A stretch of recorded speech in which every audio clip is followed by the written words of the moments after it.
De la mano de Marco Teruggi, escuché recién, acá estamos. Buen día. ¿Qué tal? Muy buenos días. ¿Cómo estamos?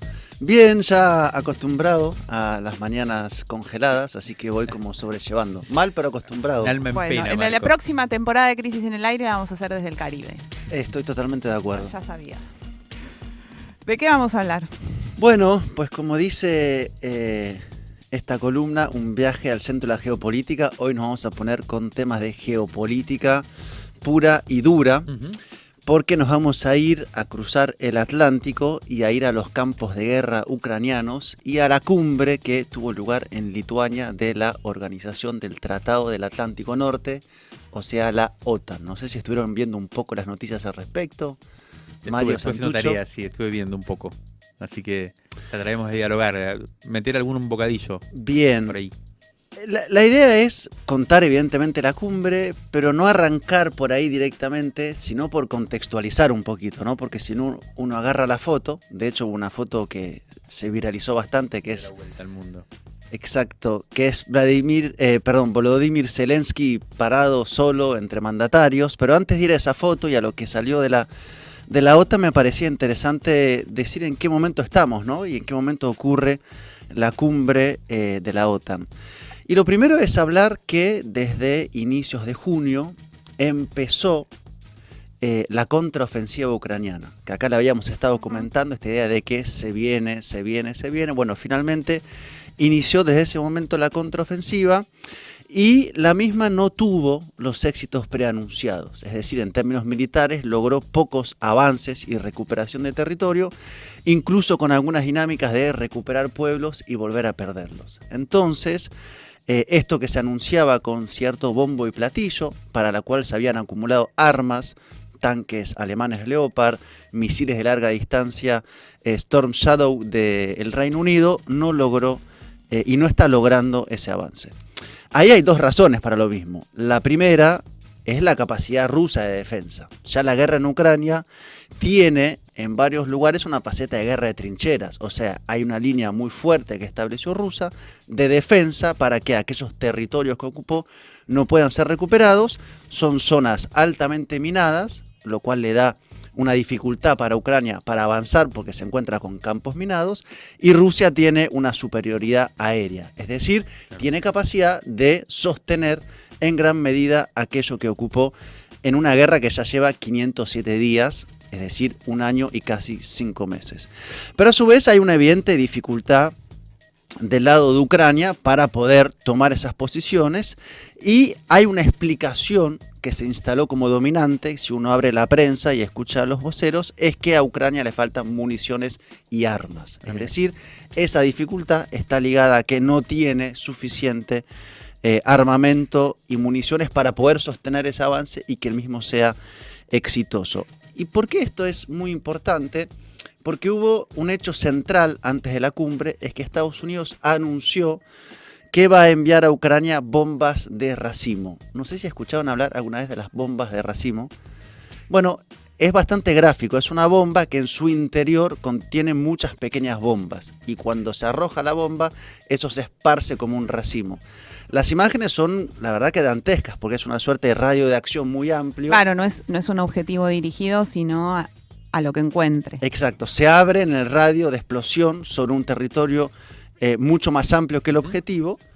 Está prohibido en un tratado, más de 120 países están en desacuerdo, no solamente porque golpea con un margen de error muy amplio, sino porque hay cerca de un 10% de ese conjunto de pequeñas bombas que no detona y que detona pasando los años. Claro. Entonces eso pasan a ser campos minados. Es un poco como las minas antipersonales, bueno, que termina la guerra y quedan zonas civiles absolutamente minadas literalmente. Bueno, Estados Unidos, que no firmó el tratado y que puede enviar entonces bombas de racimo, anunció que lo va a enviar. Y que lo justifica porque justamente Ucrania se queda sin municiones. A mí la pregunta que ahí me surgía es, bueno, que Estados Unidos opte por enviar bombas de racimo a un tercer país, en todo caso no debería sorprendernos, tomando en cuenta la historia de las guerras y de Estados Unidos. Sí me llama más la atención por parte de Zelensky, es decir, autorizar y promover que en tu propio país se arroje una cantidad que no se sabe cuál es, de bombas de racimo. O sea, tu población... Va a quedar con ese muerto después. Exactamente, entonces o se piensa que eso no se va a recuperar más, o hay una suerte como casi de castigo sobre una población, porque implica que durante 10 años, 20 años van a detonar estas bombas que van a quedar diseminadas a lo largo de lo que hoy es lo que está ocupado por Rusia. Entonces, ese fue el gran anuncio previo a la cumbre de la OTAN, donde hubo, en términos mediáticos y diplomáticos, cierto como fingir demencia, como se diría, o palabras como polémicas, bombas de racimo, ¿no? Esta suerte de, bueno, edulcoremos un poco lo que es ya un anuncio del uso de un arma que 120 países prohíben, parecido a lo que son las armas químicas. Y el otro gran anuncio, en realidad lo hizo Biden el día antes de irse, que fue una suerte de spoiler de lo que iba a pasar en la cumbre de la OTAN. Porque, el día antes de irse desde Estados Unidos hacia Europa. Dio el domingo una entrevista en la CNN, donde primero intentó explicar por qué enviaba las bombas de racimo, y ahí dijo que no iba a estar a favor de que Ucrania ingresara a la OTAN. O sea, el gran tema de la cumbre de la OTAN, que era Ucrania entra, Ucrania no entra, Biden ya hizo el spoiler antes y dijo nosotros no. Y si Estados Unidos dice nosotros no, evidentemente es muy difícil, cuando no imposible, que los otros países presionen de tal manera a que efectivamente se acepte el ingreso de Ucrania. Así que yo diría que la noticia principal que se iba a buscar ahí ya fue dada de antemano por Biden, lo cual generó cierto, digamos, reacciones negativas de Zelensky, que fueron, digamos, en la previa, de alguna manera, no sé si compensadas, pero intentaron ser equilibradas por otros anuncios, como Francia, que antes del ingreso a la cumbre como tal, anunció que iba a enviar a Ucrania misiles también de larga distancia. Quiere decir, misiles que tienen capacidad, si se lo plantean, de ingresar hasta territorio ruso, en este caso los misiles Scalp. Claro, lo que no dice es ni cuántos ni cuándo, que son los temas fundamentales. O sea, está bien, anunciás el envío, la pregunta es cuántos misiles vas a enviar y cuándo van a llegar. Porque lo que plantea Ucrania, que es como su forma de sintetizar, es no se envían suficientes armas para aguantar, pero nunca para dar vuelta la guerra como tal. O sea, sí para resistir, no para ganar. Esto es la forma en la cual se llegó a la cumbre de la OTAN. Si quieren, hago una pausa acá y nos metemos en la cumbre como tal. Dale, te hago alguna pregunta como para ir, bueno, para meternos con la cumbre, porque como decías, la foto que circuló por todos lados y el titular, y de hecho aprovecho para dejarte la pregunta de cómo vamos a llamar a esta columna, que siempre cuando nos vamos estamos... porque circuló por todos lados la soledad de Zelensky, ¿no? Hay una foto... Sí, una foto viral, ¿no? Que hay dos mujeres todos saludándose, sí, y el que parece como el que llegó a una fiesta y no sabe cómo hacer para saludar. Exacto, y tiene que ver con esto que decía Marco, de que la gran discusión era si iba a ser aceptado o no, y claramente no fue aceptado en la OTAN como miembro, que es lo que pedía Ucrania además. Y medio que incluso... lo que se supo de la decisión fue que no va a entrar a la OTAN hasta que se acabe la guerra. O sea que es un gran freno para Zelensky, una especie de derrota, si se quiere, diplomática. Y la pregunta es si este título, La soledad de Zelensky, que fue un poco como lo transmitió los medios occidentales, puede ser pensado así. Sé también que hubo bastantes dimes y diretes, porque Zelensky se enojó con esta frase que había dicho Biden antes de ir y empezó a tirar cierta munición gruesa también en la previa o durante la cumbre. Sé que también se dice que lo alertaron, le dijeron pará porque si seguís hablando no te vamos a dar nada, y él tuvo que volver. Y lo que yo me quedé con la pregunta final, después de leer y de escuchar un poco lo que había sucedido, bueno, es que es evidente que lo que quiere la OTAN es que la guerra siga. O sea que vamos a tener una guerra por varios años. Se habla mucho de que Ucrania quede como una especie de territorio fortificado, ¿no?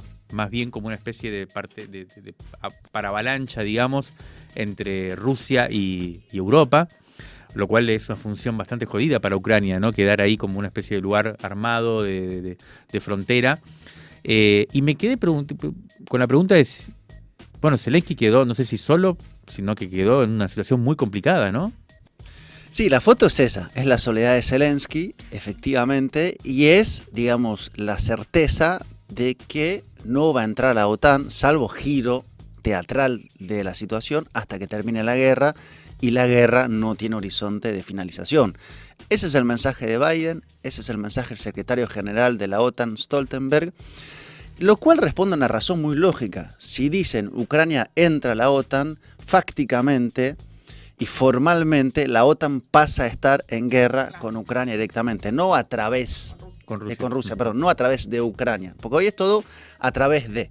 Le envían armas a Ucrania, forman militares ucranianos en países de la OTAN, van cruzando líneas rojas, entonces enviaron tanques, aprobaron el envío de aviones de combate, misiles de larga distancia, bombas de racimo, pero todo por delegación y a través de un tercer país que es Ucrania. Si dicen que sí, eso es lo que dice Biden. Si decimos que sí, digamos, la consigna de la OTAN es cada centímetro de un país de la OTAN será defendido por toda la OTAN. Si decimos que sí, tenemos que entrar en guerra con Rusia y es lo que nadie quiere. Se viene una guerra nuclear en ese caso. Bueno, Rusia tiene con qué responder. Y yo creo que Ucrania es un territorio de sacrificio. ¿Qué va a pasar? Esa es la conclusión. A mí me parece. Ahora, no está claro cuáles son los planes para después, porque depende de cómo termine la guerra, qué tipo de desenlace hay. Pero Biden, en esta entrevista que les decía, dijo algo muy interesante. Dijo, nosotros estamos pensando en un esquema parecido al de Israel una vez que termine la guerra. ¿Qué quiere decir? Un país al cual le brindamos una asistencia militar extraordinaria, que no está en la OTAN, pero que nosotros le financiamos toda su arquitectura de defensa, que es lo que pasa con Israel. Bueno, cuando deja ver eso, plantea un conflicto de muy largo plazo, donde Ucrania no es que va a ser un lugar de, bueno, negociemos una hipótesis de desarme o de desescalamiento de aquí hacia lo que siga. Lo cual también lleva a la pregunta, ¿y Rusia cómo se mueve ante ese escenario? Hay varios análisis internos de Rusia que plantean que se está en una suerte de callejón de difícil salida, porque aún si se lograra, digamos, mantener una serie de territorios ahora bajo manos de Rusia dentro de un esquema en el cual se incorporen a Rusia, no quiere decir que se entre en una zona de paz, porque seguramente se financian acciones armadas dentro de esos territorios, o se siga financiando a la OTAN, o la OTAN, perdón, a Ucrania, o Ucrania pasa a ser financiado de forma que lo dice Biden como lo es Israel. Entonces, hay posibilidad de que eso termine por enfriarse al punto tal que vaya, digamos, transformándose en una zona de relativa estabilidad, y la verdad que no parece, por todas las señales que se dan. Y Europa, que digamos ha perdido gran parte de la relativa autonomía que tenía, está enviando armas mes tras mes, digamos. Alemania, que antes de la guerra era un poco la voz de cierta moderación, intento como de frenar un caballo que se iba desbocando, hoy es el segundo país que envía armas a Ucrania. O sea que se consolida la dependencia de Europa respecto a Estados Unidos, la subordinación. Para mí, absolutamente. Y si el lema de la OTAN cuando se forma era tener a Estados Unidos adentro de Europa, Alemania abajo de Estados Unidos y Rusia afuera, hoy esa ecuación es determinante. Y es la que está rigiendo, me parece, el curso de los acontecimientos. Entonces, me parece que tenemos que aceptar la idea, que no es ya tan nueva, pero que se va como sedimentando cada vez más, de que estamos en un escenario donde, salvo un giro, salvo que digan, bueno, no se puede, negociemos, estamos en un conflicto altamente prolongado. Y me parece que además, retomo por el inicio, si la contraofensiva ucraniana no funciona, que es lo que está apareciendo, también es probable que haya una nueva acción de Rusia, que no se quede atrincherado en sus líneas, sino que pueda intentar avanzarlas aún más. O sea que esta dinámica está lejos de terminarse. Y como vos decís, la cuestión nuclear está flotando. No como algo que está por ocurrir, pero sí como una carta muy pesada que se tiene a un lado de la mesa. Hoy Rusia, en estos meses, depositó armas nucleares en Bielorrusia como suerte. Bueno, esto es una suerte de última carta por si ponen en juego los intereses vitales de Rusia. Esto es lo último que tenemos. Entonces, en ese clave, digamos, de conflicto, bueno, me parece que de alguna manera la OTAN tiene razón en decir, sigamos con una guerra a través de, y que el territorio de sacrificio sea Ucrania, y prolonguémosla. Y hay finalmente otro tema, que no solamente, digamos, la concepción de enemigo de Estados Unidos está volcada hacia Moscú, sino hacia China. Y la OTAN, es decir, Estados Unidos, intenta ampliar no solamente el radio de acción y los países que se acercan, como Japón, como Corea del Sur, a la OTAN, sino que también vaya la OTAN mirando cada vez más hacia China. Y ahí hay algunos países europeos que dicen, bueno, vayamos por pasos, digamos, ¿no? porque no es la misma la relación con Rusia que la que hay con China. Así que son muchos, digamos, los elementos sobre la mesa, ninguno muy optimista en cuanto a quien piense que esto puede terminar rápidamente y volvamos a un escenario, digamos, preguerra, que me parece que no se va a volver ya más a ese momento. Y Estados Unidos, al mando de la OTAN y de su bloque de países aliados, está peleando para, digamos, impedir que su posición en el mundo siga decayendo e impedir en simultáneo que ascienda lo otro, que es su gran enemigo, que es el eje, que no es un eje como tal, pero sí el binomio Moscú, Beijing y países aliados. Sí, escuché que incluso la idea es que Japón abra como una especie de sede extra OTAN, pero que sea como un país aliado a la OTAN, pero con una sede en propio territorio, pensando incluso en un horizonte en el cual Japón sea también una especie de lugar de sacrificio de la OTAN respecto de la cosa con China, ¿no? O sea que evidentemente Estados Unidos tiene una estrategia a largo plazo para mantener su primado. Me quedé pensando, después de escuchar este panorama sombrío que comentás, me quedé con la sensación de que es muy posible que para Ucrania, no sé si para Zelensky, pero quizás hay que ver cuánto tiempo más también Zelensky puede sostener esta situación, ¿no? Dentro de Ucrania, como un territorio de sacrificio. Me quedé pensando si Estados Unidos no empuja tanto la situación hacia un lado que termine teniendo que reconstituirse cierto vínculo entre Ucrania y Rusia misma, ¿no? Que son como los dos territorios, en todo caso, que están padeciendo más esto, mientras Estados Unidos mantiene su estrategia. Por un lado, y por otro lado también me quedé pensando que qué suerte, de alguna manera, que todo esto sea del Ecuador para arriba, ¿no? Y que casi no haya ninguna participación del sur en estas cumbres y en este tipo de discusiones tan complejas. Sí. Respecto a Ucrania, primero es una guerra que mantiene Zelensky con respirador artificial, digamos, ¿no? Que es lo que envía la OTAN. Nota al pie, es interesante contrastar hechos con titulares mediáticos. Si uno ve los titulares mediáticos de hace un año, vienen anunciando que Rusia se va a quedar sin municiones. Bueno, hoy quien se quedó sin municiones es Ucrania. Claro. Es interesante porque también uno ve cómo todo se va moviendo en construcción de sentidos. Ahora, cuando llegas al momento es Ucrania se quedó sin.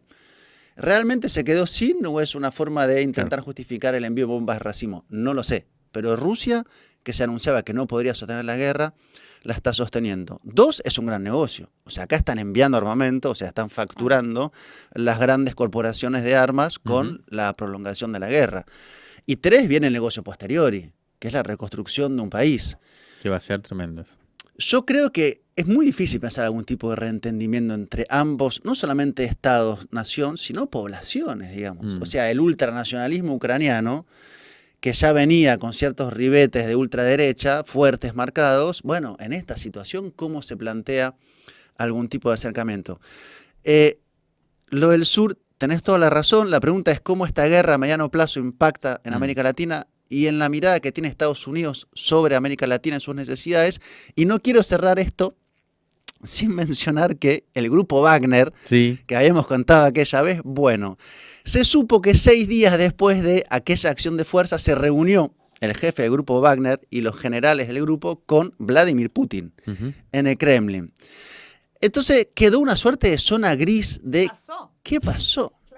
Fue efectivamente que el grupo Wagner se alzó porque estaba amenazando el Ministerio de Defensa con su posible disolución y fue una acción para, digamos, que eso no sucediera. Bueno, quedó en una zona, me parece... No se sabe qué pasó en esa reunión.